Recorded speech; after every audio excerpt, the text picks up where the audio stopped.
Está no ar o Informe Saúde, o programa que cuida da sua saúde com informação.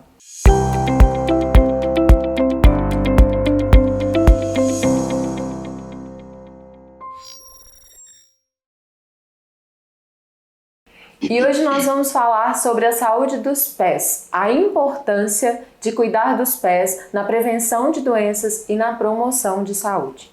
Segundo a Sociedade Brasileira de Diabetes, 85% dos casos de amputação em diabéticos poderia ser evitada se as pessoas fizessem um acompanhamento regular com a podologia, tanto para a prevenção e tratamento de lesões iniciais vasculares, como no uso de sapatos apropriados para isso. E para a gente falar sobre esse tema, eu vou receber aqui hoje a doutora Andressa Lopes, que é podóloga formada com mais de 5 anos de experiência e ao longo da carreira já conquistou alguns prêmios aí pela sua excelência em trabalho. Além dela atender em consultório, Andressa também é professora e palestrante, contribuindo com a formação de novos profissionais, levando informação de qualidade por onde passa. Ela é especialista em casos de onicocriptose, tanto agudos quanto crônicos, e atua em foco de podologia em clínica geral. É um prazer receber aqui no programa a doutora Andressa Lopes. Muito obrigada. Doutora Andressa, hoje a gente vai falar sobre a podologia como ferramenta na promoção de saúde, né?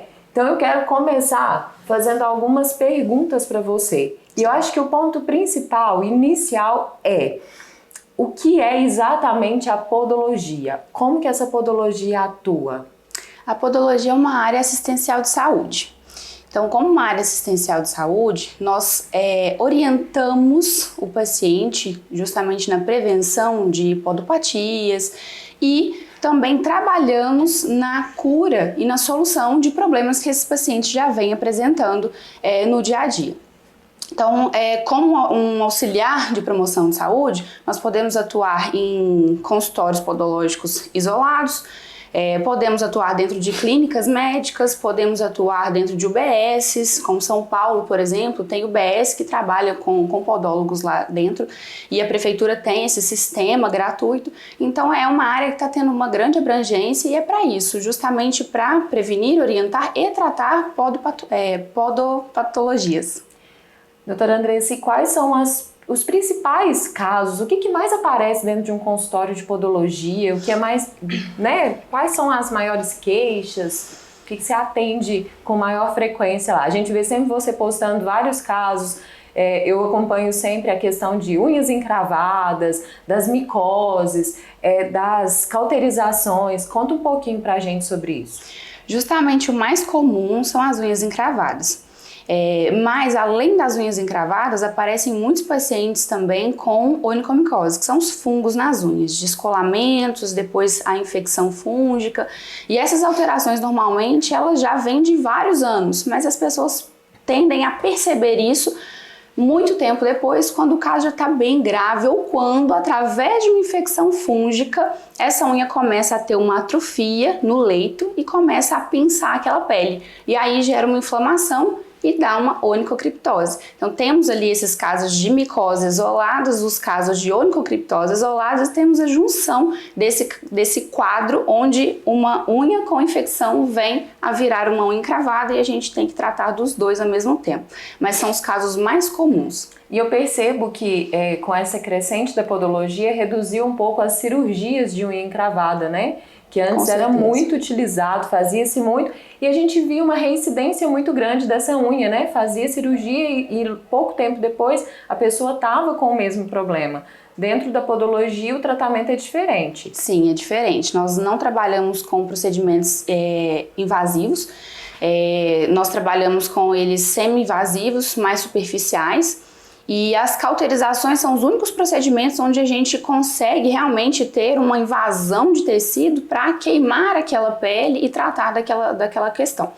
Mas a cirurgia ela é bem-vinda quando esse paciente não tem um recurso podológico para tentar uma terapêutica preventiva ou um tratamento, né, mais assertivo e evitar essa cirurgia. Ou se não, quando realmente o podólogo presente ele não tem ali o tratamento adequado. Olha, você tem um quadro crônico muito severo onde eu não consigo com meus procedimentos te auxiliar. Então você precisa buscar por uma cirurgia. Mas com podologia nós evitamos muito essas cirurgias na atualidade, e porque a cirurgia ela é um trauma gerado no leito dessa unha. Então todo trauma que é gerado no leito da unha altera o formato, altera o dinamismo daquele crescimento, essas células ungueais elas nunca mais serão as mesmas, e a recuperação pós-cirúrgica ela também é muito complexa. E se não for bem acompanhada, infelizmente ela pode ter uma recidiva ou várias recidivas. Eu tenho pacientes que já fizeram 7 cirurgias, até na 7ª realmente conseguir uma plena cauterização da matriz, sabe? Então a podologia ela veio auxiliando muito a reduzir o índice de cirurgia e melhorar a qualidade de vida do paciente. E existem coisas muito básicas do dia a dia que é importante, eu acho que salientar, que podem prevenir e que podem fazer parte desse tratamento, como o uso de calçado adequado, o corte de unha, né? Esses dias estive postando sobre corte de unha de criança, achei super interessante. Com certeza. Como a gente deve fazer. Então, existe técnica até para isso? Existe sim. Infelizmente, hoje em dia, nós, seres humanos, somos muito engessados em certos hábitos. E aí, esse hábito de ficar fixo naquele modelo de calçado, naquela técnica de como eu corto a unha assim, eu corto com esse equipamento e não muda, não busca por compreensão, não busca por variação, não tem um meio termo, é 880, infelizmente, geram muito esses quadros de unha encravada, de traumas, deformidades nos pés e afins. Mas os calçados, eles são grandes ali causadores dessas unhas encravadas, e o corte principalmente. E o corte inclusive em crianças, porque vai gerando esse corte desde quando a criança nasceu, e ali a mãe ou o pai ou o responsável já cortam aquela unha achando, vou evitar que encrave, e corta nas laterais. Não existe evitar que encrave cortando no canto. Tá, gente? Por favor. A gente acaba viciando já o crescimento errado. Justamente. Aí você altera, como eu disse no princípio, o dinamismo do crescimento da unha, altera o formato do dedo, e na falta da parte da unha na lateral, a pele vai fechar o campo. E aí a sua unha tem uma largura, a pele fechou o campo, como que ela vai passar, né? E além de tudo isso, a saúde dos pés ela está relacionada com saúde de várias outras partes do nosso corpo, né? Por exemplo, com o joelho, com a coluna. O que uma coisa tem a ver com a outra? O nosso corpo, ele é todo interligado. Você muito bem sabe disso. Então, todas as funções que nós temos aqui, elas são unidas. Às vezes um quadro é isolado, mas ele pode ter relação com outra coisa. Então, no caso ali das deformidades, joelho, quadril, coluna, a pessoa, se ela tiver, por exemplo, uma discrepância, né, uma diferenciação de perna de meio centímetro, por exemplo, pode ser muscular e pode ser realmente por discrepância óssea, tá? O que acontece com essa pessoa? Ela vai ter uma alteração biomecânica, então ela vai se movimentar como se ela estivesse mancando. Só que esse mancar dela vai ser tão pequeno que ela talvez não perceba por longos anos. E isso vai gerando, consequentemente, desgastes na perna maior, porque ela recebe maior impacto, e também pode gerar na perna que é menor. E ali o joelho, por exemplo, que costuma ser o mais afetado, ou o quadril nessas relações, vai desgastando aquela cartilagem, vai desgastando a cartilagem e depois o osso, vai gerando compensações musculares nesse paciente. E como o corpo ele é biomecanicamente todo interligado, o grupo muscular que está sobrecarregado, ele vai vir a puxar de outro músculo, por exemplo, a perna está sobrecarregada e vai puxar da coluna. E aí uma coisa vai levando a outra. Tá? Então, realmente, essas alterações, elas são todas interligadas. E lá no seu pé, por exemplo, se você tem uma pressão maior na perna esquerda, consequentemente, lá no seu pé você pode ter uma atrofia na unha, um trauma na unha por uso dos calçados fechados, mas não seja o calçado que te causou. Você tá com uma discrepância, você utilizando um calçado, um tênis básico no dia a dia, aquela discrepância está gerando maior pressão. E aquela pressão vai gerar um descolamento da sua unha. Uma calosidade, por exemplo, pode ser um sinal dessa pressão maior? Pode ser um sinal, com certeza. São os maiores indícios de que tem alguma coisa acontecendo ali. Porque é uma resposta fisiológica da sua pele. E a gente tem sinais nos pés também. Eu comecei o programa falando sobre a Sociedade Brasileira de Diabetes, porque eu acho que é um tema muito importante da gente conversar, porque eu lendo alguns artigos, estudando um pouco sobre o tema, eu li uma parte que fala que 30% das internações poderiam ser evitadas com o tratamento de infecções, né, das infecções por lesões vasculares, né? E esse também é um dos trabalhos aí que a podologia entra e atua com maestria, né? Com certeza. Então, a podologia ela também ajuda a prevenir esses casos vasculares, né? Conseguimos prevenir sim, porque nós temos ali uma completa avaliação do paciente e conseguimos ver se tem ali alguma alteração da pressão na região poplítea até o pé, né? Se nós temos ali um aquecimento daquela pele, inchaço, a sensação da pele do paciente, se ele tá ali com os nervos sentindo o toque, calor, frio, lesões, às vezes que o paciente chega para fazer uma profilaxia e não percebe que tinha uma lesão, eu recebo muito assim, e aí eu vou, olha, você tá com uma lesão aqui, você sentiu? Eu falo, não percebi não. E aí você vai ver que aquela lesão tá profunda, né? Então assim a gente consegue cuidar. Então são muitas coisas que a gente tem aí que abrangem o trabalho de uma podóloga, né? A podologia ela é muito mais extensa do que a gente imagina. Muito mais extensa. E nós vamos voltar a falar sobre isso daqui a pouquinho, logo após o nosso intervalo comercial.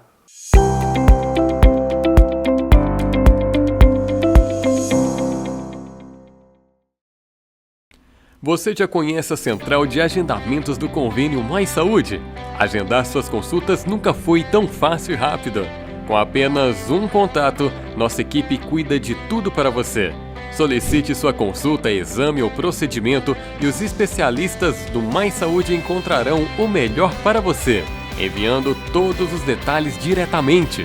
Você receberá a confirmação completa com local, horário e valor, tudo para sua comodidade. Na hora da consulta, basta apresentar a guia de autorização. Simples, rápido e sem complicações. Convênio Mais Saúde, Central de Agendamentos. Agende, confirme e vá tranquilo. Entre em contato com o Mais Saúde agora mesmo. Sem tempo para acompanhar todas as notícias? Então o Boletim Informe é para você. Todos os dias, às 18 horas, no Instagram do Informe Centro-Oeste, você acompanha todas as principais notícias do dia de Formiga e região. Não perca tempo procurando informação. Acesse @Informe Centro-Oeste. O Boletim Informe traz tudo o que você precisa saber de forma rápida e objetiva. Então, já sabe. Todos os dias, às 18 horas, tem informação completa em 2 minutos. Boletim Informe é para você que não tem tempo a perder.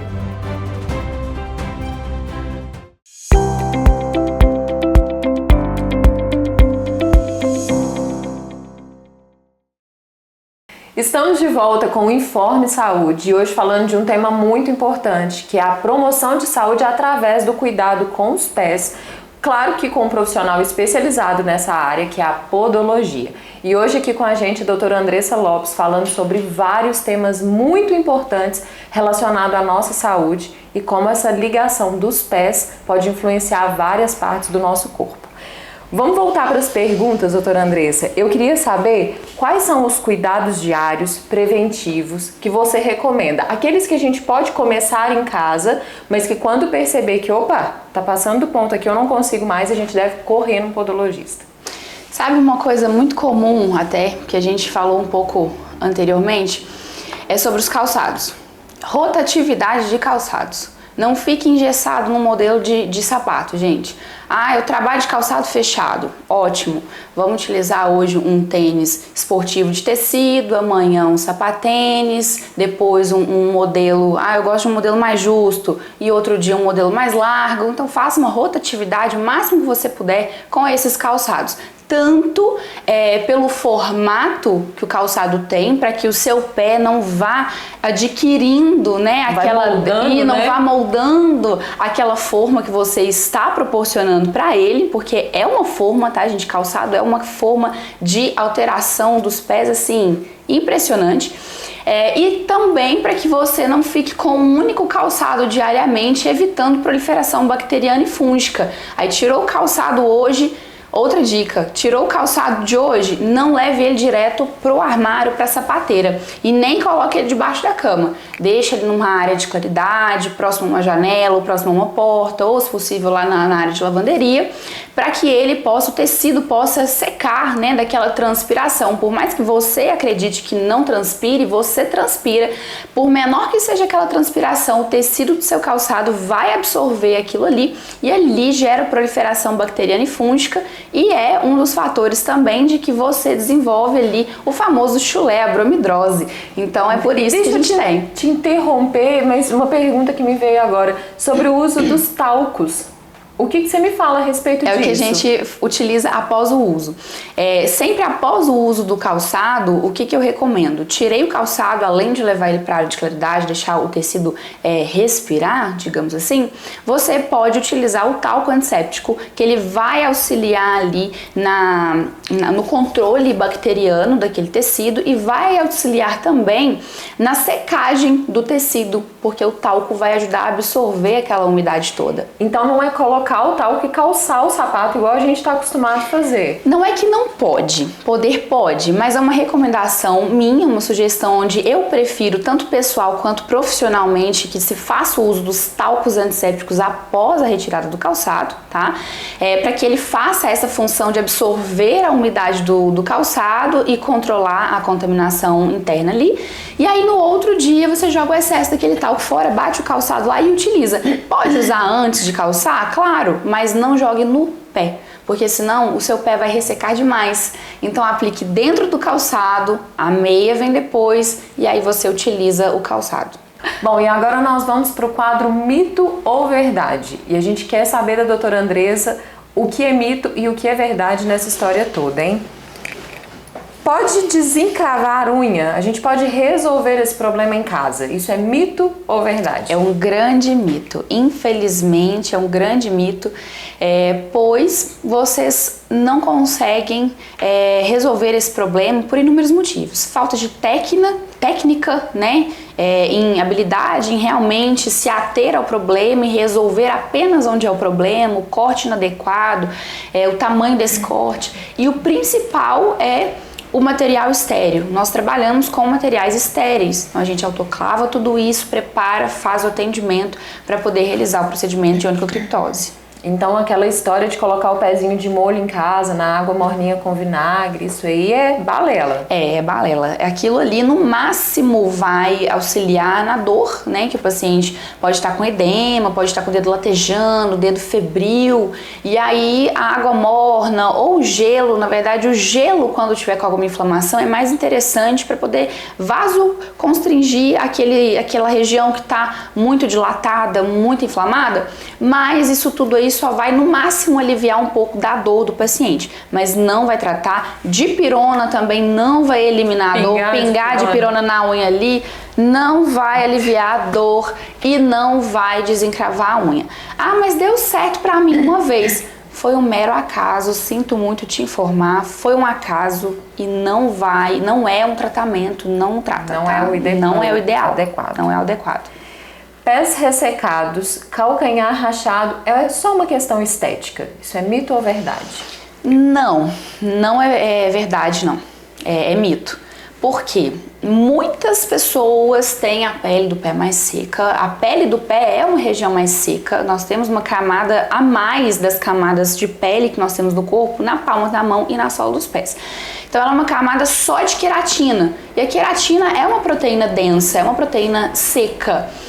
Pouca coisa permeia ali. Então é uma região já mais seca, a palma da mão e a sola do pé. Só que tem fatores intrínsecos ou extrínsecos que vão gerar esse ressecamento mais agressivo, e tem patologias também que geram uma pele rachada ou ressecada. Exemplos são psoríase, dermatites, diabetes, lúpus pode causar um ressecamento cutâneo muito grave. Então temos patologias que geram isso e temos também a parte extrínseca, né? Produtos, falta de hidratação, água quente demais, tem vários fatores, mas não é só estético. E tem alguma dica para quem tem calcanhar todo rachadinho? Tem alguma coisa que pode ser feita? Olha, tem. O que acontece? O ideal é você conseguir analisar se o seu calcanhar ele tá rachado na epiderme, aquela pele tá rachadinha, tá ressecadinha, aí é uma falta de hidratação mais profunda, para ajudar ali na revitalização daquela capa córnea, para aquele tecido vir mais saudável e na elasticidade, né, daquela pele, ou se aquilo ali tem alguma coisa por trás, tá? Às vezes a pessoa hidrata bastante, usa produtos muito bons e tudo, só que ela hidrata, ela repõe, mas ela lixa o pé todos os dias, ela vai utilizar sabão, que boa, outros produtos químicos na limpeza da casa, ela utiliza só calçados sem nenhum amortecimento, ela não ingere água, aí só o creme que ela tá hidratando ali realmente não vai fazer efeito nenhum, tá? Então mantenha a hidratação contínua e evite fatores extrínsecos que estão ao seu alcance para que ressequem essa pele,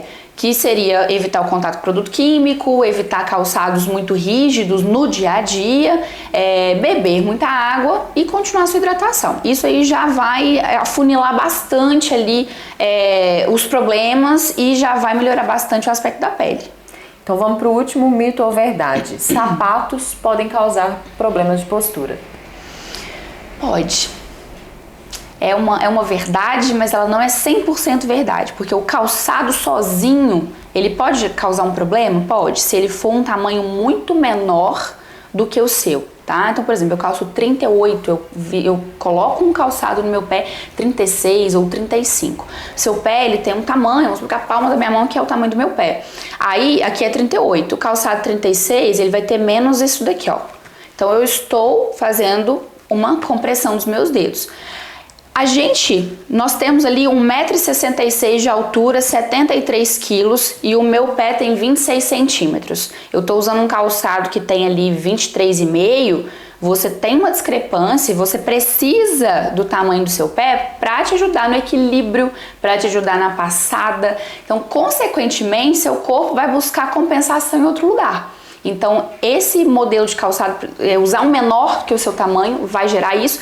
E também calçados com saltos muito altos podem gerar isso também, tá? Muito estreitos também vão diminuir ali o tamanho do seu pé e vai alterar a forma como você distribui a carga corporal, a biomecânica vai ficar defasada. Então, infelizmente, ele pode gerar assim essas alterações. Inclusive, tem um caso interessante, posso contar? Claro. Na academia, eu já vi uma moça, uma vez, já tem um tempo, que ela é bem alta, ela deve ter 1,75 m, 1,78 m mais ou menos. Magra, magra normal, um corpo bonito, e ela tava com tênis, fazendo exercício e tudo, e eu percebi que ela, ali do quadril para baixo, a perna dela funilava, mas não era de espessura da perna, era de postura. E aí o pé dela pisava todo pra fora. Eu falei assim, gente, olha o tênis dela, coitado do tênis dela. Ainda brinquei, coitado do tênis dela. O tênis dela tá todo deformado, ele tava todo pra fora. E aí depois de um tempo eu fiquei sabendo que ela é modelo.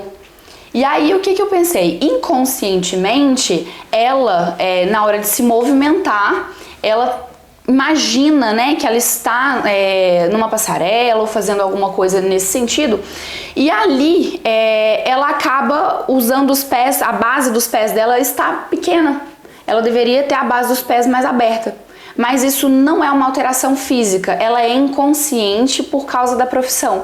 Então a consciência corporal, ela faz muita diferença nisso daí, e aí acaba que isso vai gerar para ela, não sei há quanto tempo ela pisa assim, alterações biomecânicas. Ela provavelmente já tem calo nas laterais dos pés, ela deve sentir dor na lateral do pé, a articulação ali dos maléolos, no posterior de panturrilha e consequentemente na coluna.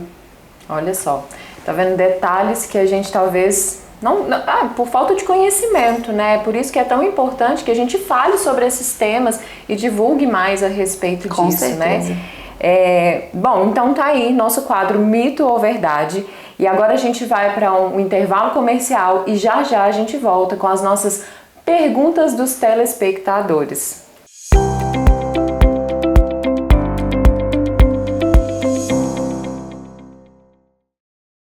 Cliente Mais Saúde, agora você pode pagar suas consultas com o saldo do FGTS. Isso mesmo, use o FGTS para suas consultas na rede Mais Saúde. Basta solicitar sua consulta. A equipe Mais Saúde agenda tudo para você. Simples, rápido e sem gastar seu dinheiro. Consulta confirmada. Vá ao local agendado com sua guia de autorização. Mais Saúde pagamento via FGTS. Fácil, prático e pensado para você. Agende sua consulta agora mesmo.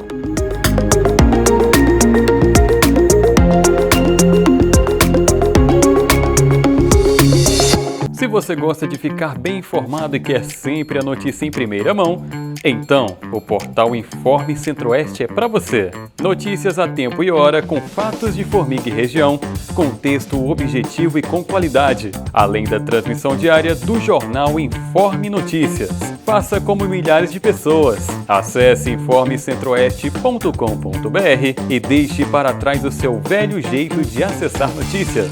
Informe Centro-Oeste. Informação rápida, objetiva e de confiança.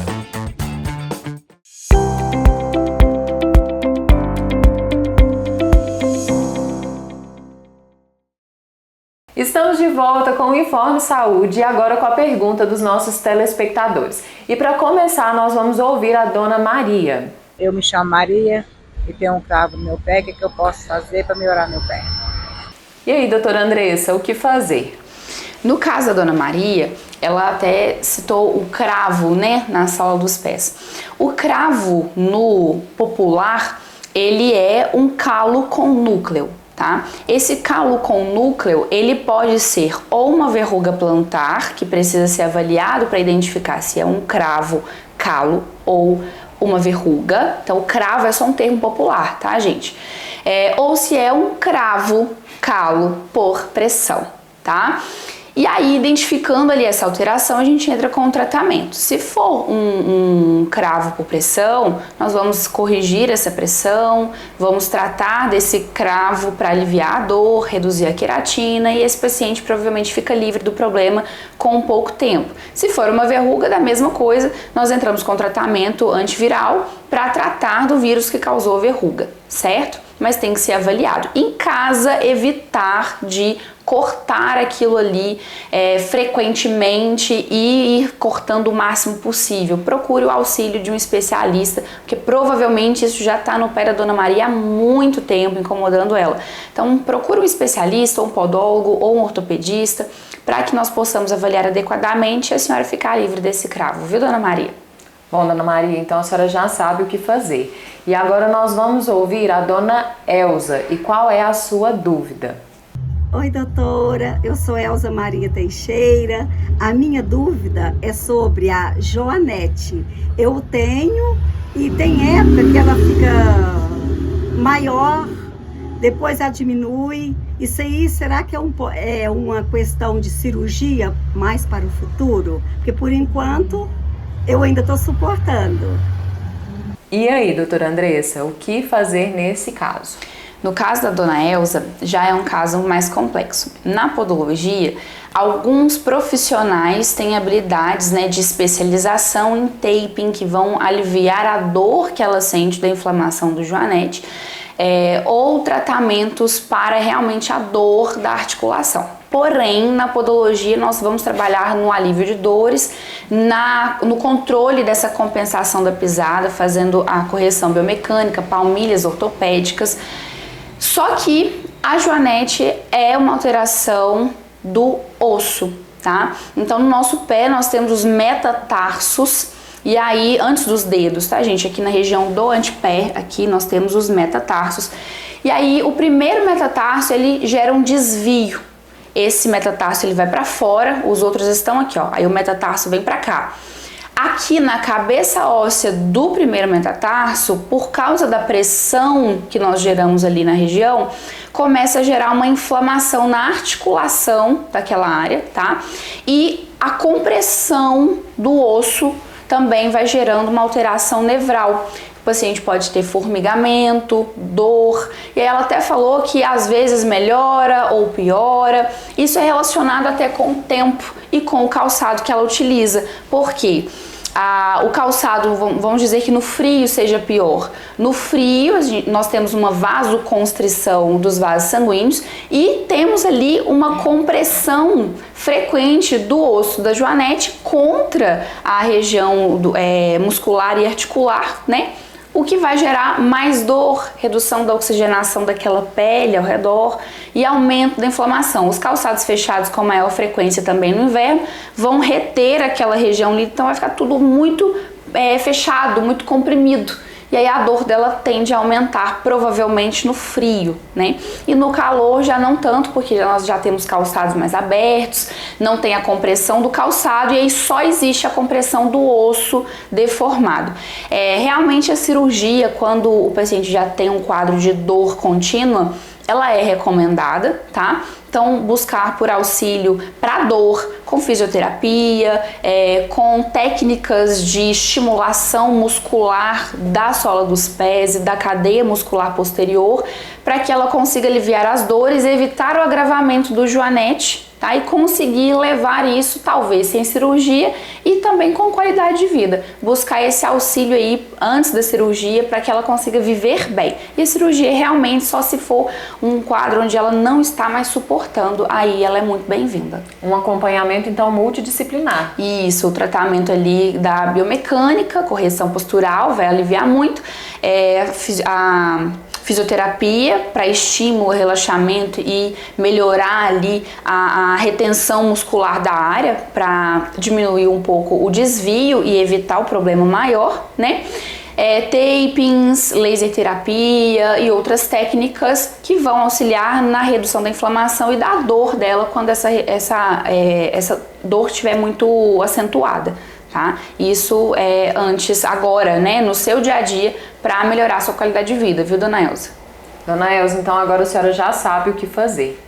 E nós vamos agora para o nosso quadro 3 Dicas de Ouro. Nós queremos que você deixe para nós 3 dicas aí que são coringas para o nosso dia a dia, para os cuidados com os pés. Quais são esses 3 pontos que você ressalta? O mais comum e que eu adoro receber no consultório é quando chegam mulheres com as unhas oxidadas. Essa oxidação vem por um amarelamento geral das unhas e por leuconíquias. Sabe aquela manchinha branca que fica nas suas unhas ali, ó? Uma unha, 2 unhas, ou até em todas as unhas dos pés ou das mãos? Não é presente, tá, minha amiga? Não vai ganhar presente, vai chegar nada na sua casa. Só vai chegar uma unha enfraquecida, uma unha quebradiça, uma unha porosa e predisposta a receber ali patógenos, fungos, bactérias. Eu achei que eu ia ganhar um monte de presente, acho que eu preciso de uma avaliação. Você achou? E eu vim aqui pra te falar justamente isso. Acabou. Não vai ter, acabou, não ilusão. tem presente, acabou. O que acontece? Essa oxidação na maioria das mulheres ocorre por causa do uso excessivo de esmaltes. Então esse uso excessivo, esse esmalte na verdade, ele é uma química e é uma película. Quando nós utilizamos ele ali com frequência, ele vai oxidar essa unha, ponto. Tirar ele 1 ou 2 dias antes já é o suficiente, desde que seja contínuo. Então eu faço unha toda semana, tira um dia antes de você ir, hidrate a sua unha com um sérum nutritivo, uma pomada nutritiva específica para a unha, porque assim você vai estar devolvendo para a lâmina e para a cutícula vitaminas, né, minerais e tudo que ela precisa para manter a composição adequada, tá? Outra coisa é inspecionar os pés e secar os pés frequentemente. Após o banho, seque os seus pés aliás, na hora do banho, esfregue os seus pés de forma adequada. A maioria das pessoas não lavam os pés. A água passa e a gente finge que lavou. O pé é uma região que precisa pelo menos umas 3 ou 4 vezes na semana de passar uma buchinha para tirar as células mortas, tá? Estimular a renovação celular, e no meio dos dedos também precisa de uma boa lavagem, secar bem entre os dedos, principalmente antes de deitar e antes de calçar sapatos fechados, tá? E outra coisa é fazer ali a hidratação contínua. Após o banho, os poros da pele estão mais abertos. Nós temos uma umidade residual ali do banho, então nós temos uma melhor absorção dos hidratantes após o banho. Você pode repetir esse hidratante ao longo do dia se for possível, se sua pele for mais seca, mas após o banho você vai receber muito bem o hidratante, e faça isso de modo contínuo para que a sua pele não fique ressecada, rachada, e mantenha a boa elasticidade. É isso. Bom, então depois de tudo isso que foi dito hoje aqui, vamos para o Saúde em 1 Minuto. Bom, o assunto podologia nós percebemos que é um assunto muito extenso. São várias as formas de prevenção de problemas através da saúde dos pés, né? Nós falamos sobre o diabetes, sobre doenças vasculares, sobre as unhas encravadas, os cortes, né, que devem ser feitos da forma correta, o que não fazer em casa, né, quando procurar por um profissional, para que você realmente possa manter os seus pés saudáveis. A compressão, as calosidades, mitos e verdades, muitas coisas foram ditas hoje aqui que eu acredito que vai agregar muito para nós, para a nossa saúde, faz parte do nosso dia a dia cuidar, esses cuidados básicos com os pés. E o nosso propósito aqui é trazer informação, levar informações até você, para que você possa cuidar com mais consciência da sua saúde de forma geral, porque nós vimos que os pés, ele está ligado a todo o restante do corpo, problemas posturais, problemas de coluna, problemas no joelho e várias outras coisas. Então, o quanto é importante a área, né, os podólogos aí, como é imprescindível o trabalho que é executado por eles, e a gente precisa estar mais atento lá nos nossos pezinhos. Carrega a gente o dia inteiro, né? Carrega, merece um pouco de atenção. Pelo menos de vez em quando passar por uma inspeção, né? Que seja em casa ou no especialista. Doutora Andressa, eu quero te agradecer muito pela sua presença aqui hoje. Acredito que tenha sido muito enriquecedor para todos nós. É muito importante que as pessoas entendam e conheçam um pouco mais desse trabalho que é desenvolvido aí com tanta excelência. Volte sempre, foi um prazer ter você aqui. Muito obrigada pelo convite. A casa é sua. Imagina, muito obrigada, fico muito feliz. Bom, e pra gente terminar, fala pra nós aonde que nós conseguimos te encontrar. Onde fica o seu consultório? Meu consultório, ele fica aqui na rua Antônio José Barbosa, próximo à pracinha do Gregório, rua do SAAI. No princípiozinho mesmo da rua, um prédio verde, número 30, sala 3. Muito obrigada por hoje. Eu que agradeço. E para o próximo programa, fique aí, fique atento, que nós vamos falar sobre as alergias alimentares, essa crescente de sensibilidade alimentar e a relação que isso tem com várias outras doenças que têm surgido aí nos últimos dias. Até a próxima!